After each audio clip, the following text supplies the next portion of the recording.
This video is for you if you commonly struggle with thoughts like, it's my fault, or I'm a bad person, that happened because of me. Or if in therapy space, if you receive therapy, that often comes up as a belief about yourself, that something that happened was your fault or your responsibility, but you cognitively, you understand that that's not true. In common terms, we call that toxic guilt, and as I do in a lot of my videos, I think it's good to start with a definition so that we're all on the same page with what that actually means, so we don't have any ambiguity around what we think toxic guilt means. Because of course some people might confuse it with actual healthy, if you like, guilt. So let's just start with that and then we'll just get into it straight away. This is from Google, by the way, just definition from Google. First thing you see when you type in toxic guilt meaning. Toxic guilt is an intense, persistent and irrational form of self-blame that goes far beyond healthy remorse, often causing individuals to feel responsible for events, emotions or actions outside their control. Unlike healthy guilt that fosters growth, this chronic destructive feeling leads to emotional exhaustion, perfectionism, self-punishment and boundary violations. It often stems from childhood trauma, emotional neglect or manipulative relationships. And it's interesting actually when I read that, the answer to how we understand this toxic guilt and hence how to deal with it is actually in the definition itself, especially the part that says outside their control. So, to understand it first, because this is important in being able to work with it and integrate it and heal from it. To understand it is we need to understand the function of it. When we sit across a therapist or we talk to someone about how we feel and we say, you know, things like, I feel like that was my fault, or I constantly feel like everything is my fault. The function of that thought and that belief in the first place was not to blame you or make you feel like a bad person or to be mean to you, right? Like as we very naturally might feel, right? This is the relationship we build with our brain when it clearly like thinks that something is our fault, right? We think that it's being mean to us, right? And this is the first reframe that I need you to kind of sit with. That is, your mind was not trying to make you feel bad. It was trying to protect you from whatever happened, the situation or circumstances or the person that was too much to process at the time. What I mean by that is, the mind always likes to explain things that happen to us or things that we witness or experience. It likes to explain it cognitively. Something happens and I need to understand it, right? Like I need to understand why, because then I can control it. We don't think that consciously, by the way. That's not the thoughts that are present in your mind. I'm talking about the function of your brain, essentially, of your mind, of your thoughts. When something happens, the brain wants to have control over it because our bodies are terrified of something that we don't have control over, right? Because it's unpredictable, maybe it will cause us harm. So we want to understand it to be able to control it. But the thing with life is that sometimes things are happening outside of our control. Just like in the definition of toxic guilt, it said, these things have happened outside of our control and yet we carry the blame for it. So, especially when we're children, the easiest for our brain, the easiest explanation to majority of things that happen to us, even if it's other people causing those things, and we can literally see that it's them causing those things, is that it's our fault. It is easiest, it is the most controllable, and we can do something about it. Like punish ourselves, for example, right? If we say that that's my parents' fault as a child, that is not only outside of our control, but it is also extremely unsafe, because if something is our parents' fault, then what does it mean about me, and what does it mean about my safety and my survival? Because if my parent is a bad parent, then I'm screwed. That's what psychology talks about all the time. That's why a lot of people, even as adults, if they haven't done this kind of inner work, they will think that there's nothing to be angry about towards their parents. Their parents are perfect. My parents are perfect. I had a perfect childhood. That usually comes from people that are scared to look at their parents' flaws, because that will undermine their perception of their reality and safety. So, coming back to not to diverge too far into another subject, I hope this paints a picture of why our brains like to do that. It's not that they like to do it, it's their function, right? To protect us. So what that tells us is that guilt, that feeling of guilt, or that belief that we are guilty for something, or something is our fault, when it's in that toxic form, it's actually not a primary emotion. It's not a primary feeling, because it's a protective feeling. It's protecting our ego or our physical survival. It's protecting us from something. And this is how we get into the next part, which is, what do we do about it? Well, if we understand that this guilt and this belief is protecting us from something, that means there's something underneath. There's something underneath. Those things could be fear, shock, anger, confusion, boundary violation. The list goes on, and it's very individual to the situation that you carry the guilt for. In case of manipulative behaviors from parents, like if you were a child of a narcissistic parent, or an abusive parent, or manipulative parent, you know, you can't obviously pinpoint one specific event that you feel guilty for. You will just be carrying this toxic feeling of guilt about everything, about your existence, right? And the way you look at that, instead of having to pinpoint a situation or a specific conversation, the whole experience of being around that parent, look at that. Fear will probably be primary, because it's not a safe environment, right? And so that is the gateway to actually healing. So the work with the toxic guilt actually doesn't involve the guilt so much as the emotions underneath. The guilt is a protective part. So if you know anything about parts work, IFS, then you look at the guilt as the protective part. You communicate with it so that it can soften and let you in, essentially, right? Because it's there as a guard saying, do not go past me, because that stuff is too much. But the thing is, it was too much when you were a child.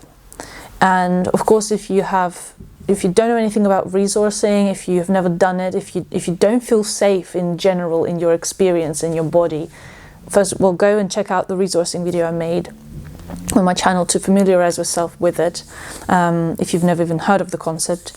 Otherwise, if you do feel generally safe now in your life, if you're in a more stable place, if you've done a lot of kind of inner work on healing from trauma, then quite likely you are actually able to sit with the really heavy things that the guilt is hiding behind it. So really the work here is to parent that guilt, to see it as a child inside of you, because that's when it happened, right? It happened when you were a child. You formed a part that, even though right now in your head it sounds really scary and big, you know, the part that says it's your fault or you're the one to blame, it sounds scary, but I actually want you to see it as a child inside of you, right? If it was a child inside of me saying those things to me, what does that child need? They need soothing, they need understanding, they need a hug, they need a good parent around them, a good adult, a regulated adult. They need to know that nothing is their fault. They're a child. They probably feel scared. So you sit with that part, and when that part is soothed, you can then start accessing the stuff that it was protecting you from. The anger towards your parent, the anger towards people violating your boundaries, the shock of something that maybe happened, something big, the confusion of the relationships you were living through, and that is where the healing actually starts. So remember that the toxic guilt is simply a symptom, and it's a protective part, and it's a secondary emotion and feeling. And the way you process that is you go to the layer underneath, but you have to do it gently. You don't want to just bypass the guilt and kind of just like, oh yeah, that's not the important thing. The important thing's underneath. No, the guilt is important because it's serving you, right? It's your nervous system protecting you. So we just need to be very careful in navigating that to be able to access the things underneath, so that you can actually heal, so that there is no more reason for the symptom or the secondary emotion to be there at all. So the way you kind of can think of it is being with those primary emotions, and allowing your mind or helping rather your mind to not reach for guilt as a way out of those emotions, and as a way to explain away those emotions and experiences, is kind of how you heal. You create more capacity and more space to be with the stuff that actually really hurt without having to blame yourself. Yeah, it can go as far as self-harm, and again, you know, instead of saying something is my fault and then reacting to that with action, with a very destructive action, can you sit with the feeling before the guilt, and not reach for the way out of those feelings using guilt and then punishing yourself, for allowing yourself to be angry? That's the hardest emotion really for a lot of people to feel, especially if it's towards their parent, is to feel rage about something that should have not happened, or about something that should have happened and never happened. And that's where the healing is. But this is kind of healing from toxic guilt 101, a fast track course, if you like. So just to recap, the function of toxic guilt is not to punish you or tell you that you're a bad person. Its function is to protect you from primary emotions. That at the time when you develop that belief that something is your fault or you're to blame for something, whatever was the primary emotions were too much for you to digest and be with. Right? This is what we call trauma. The reason why the mind goes to toxic guilt as a way of resolving trauma is because it's something we can control, and it feels safer to blame ourselves than other people when situations are unsafe. So to process it and not live with it anymore, we have to address, first of all, the guilt itself from the perspective of seeing it as a child part inside of you that is scared, that wants reassurance, that wants protection, reparenting that part so that then it can soften and allow us to go into the primary emotions that it was protecting us from all these years. Those primary emotions could be fear, could be anger or rage, could be confusion, could be shock, could be a whole host of things that result from boundary violations or toxic dynamics with parents or siblings, manipulative dynamics, neglect, and other traumatizing events.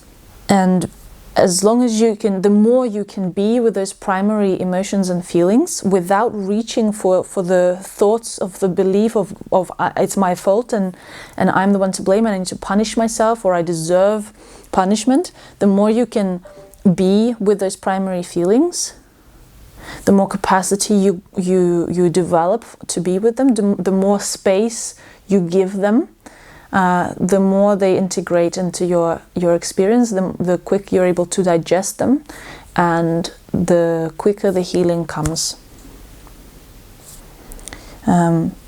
But even though I say the quicker and words like that, don't expect it to be quick, because everybody's nervous systems are different, and it depends on what level of healing you are, and how familiar you are with resourcing, and how to actually take yourself into that process.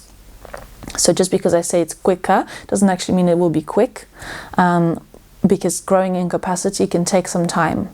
But it's essential. It's the only way, really, you can deal with this. And I wish you all the best on this journey. You don't deserve to feel like that. You deserve to feel safe.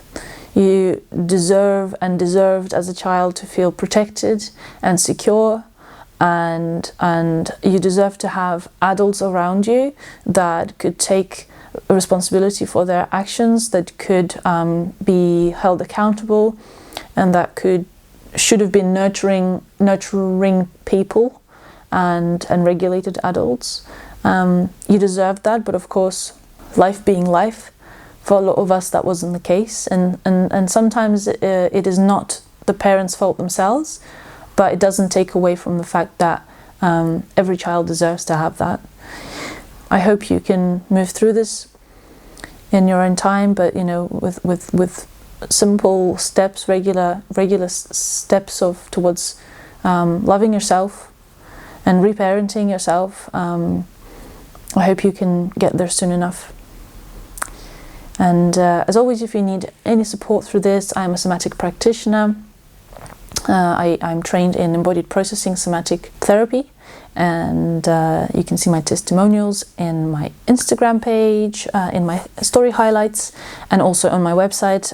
There's a whole page of my testimonials, and you can contact me for a free chat, and we can have some sessions together if you need that support. Otherwise, I really do wish you all the best. And I will see you in the next video if you subscribe and follow along.